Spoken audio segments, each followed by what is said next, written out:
Hi പ്രിയപ്പെട്ടവരെ, ഇന്നാണ് നമ്മളെ പട്ടാമ്പി നേർച്ച അല്ലേ. ഇന്നാണ് നമ്മളെ പട്ടാമ്പിയിൽ ഏറ്റവും കൂടുതൽ ആനകൾ ഇറങ്ങുന്ന ദിവസം കേട്ടോ. സത്യം പറഞ്ഞ പട്ടാമ്പിക്കാരുടെ ഒരു വികാരമാണല്ലേ പട്ടാമ്പി നേർച്ച, പട്ടാമ്പി ദേശീയ ഉത്സവം. ജാതി മത രാഷ്ട്രീയ ഭേദമന്യേ എല്ലാവരും ഒറ്റക്കെട്ടായി കൊണ്ടാടുന്ന ഒരു ഉത്സവം കൂടിയാണല്ലേ പട്ടാമ്പി നേർച്ച. ഇത് നമ്മുടെ പട്ടാമ്പി പുഴയിലെ കാഴ്ചയാണ് കേട്ടോ. നമ്മുടെ അഷ്റഫ് കരക്കട്ടൊക്കെ ഇവിടെ സജീവമായിട്ടുണ്ട് കേട്ടോ.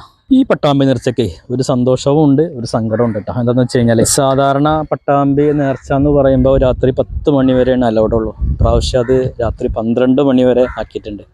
നല്ലൊരു സന്തോഷമുള്ള കാര്യമാണ്.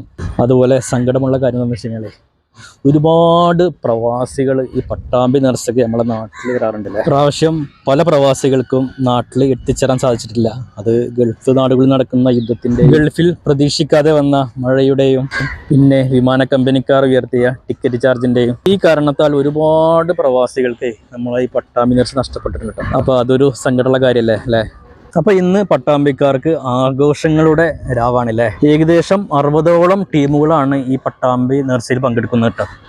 60ഓളം ടീമുകളിൽ നിന്ന് 80ഓളം ആനകളാണ് ഇന്ന് പട്ടാമ്പി അങ്ങാടിയിലെത്തുന്നത്. പാലക്കാട്, തൃശ്ശൂർ, മലപ്പുറം ഈ 3 ജില്ലകളിൽ നിന്നും ഒരുപാട് പേര് ഇന്ന് പട്ടാമ്പി നേർച്ച കാണാൻ വേണ്ടി വരുന്നുണ്ട്. അപ്പോൾ എല്ലാവരെയും പട്ടാമ്പിയിലേക്ക് ക്ഷണിക്കുകയാണ് കേട്ടോ. പാലക്കാട് ജില്ലയിലെ ഏറ്റവും വലിയ നേർച്ച കാണാം. അപ്പോൾ ഈ വീഡിയോ മാക്സിമം ഷെയർ ആക്കി കൂടെ കൂടിക്കോളേ. Okay, by.